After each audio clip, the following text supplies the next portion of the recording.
오미크론 변이 확산으로 코로나19 신규 환자 5만 명에 육박했습니다. 재택 치료자 수도 16만 8천여 명으로 역대 최고치를 기록했습니다.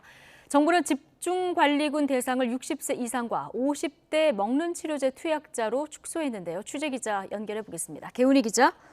네, 개훈입니다. 네, 하루 사이에 확진자 12,000명 넘게 지금 급증한 거죠?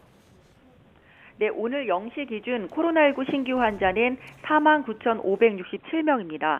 4만 명대 확진자 수는 사상 처음으로 전날보다 무려 12,000명 넘게 급증했습니다. 확진자 수는 매주 약 2배씩 증가하는 추세를 보이고 있습니다.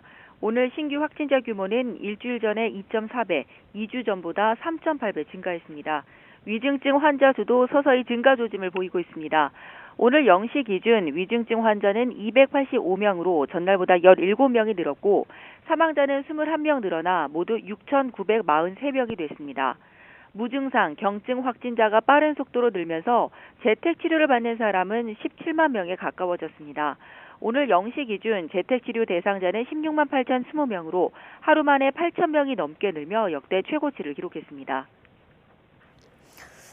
네, 재택 치료자가 지금 급증하고 있는데 정부가 집중관리군 대상을 좀 축소했다고요?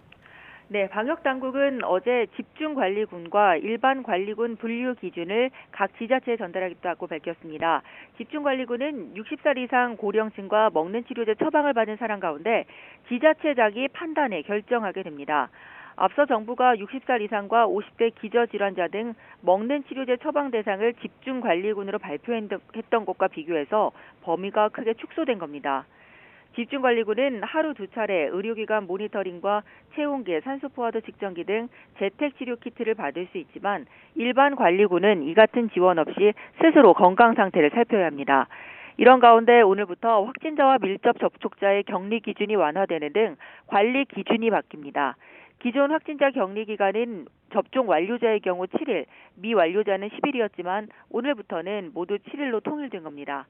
이에 대해 방역당국은 일반관리군 확진자들이 관리에서 벗어나 방치되는 것은 아닌지 우려의 목소리가 있지만 모든 코로나 환자는 국가 책임으로 안전하게 관리한다는 원칙이 계속 준수된다고 강조했습니다.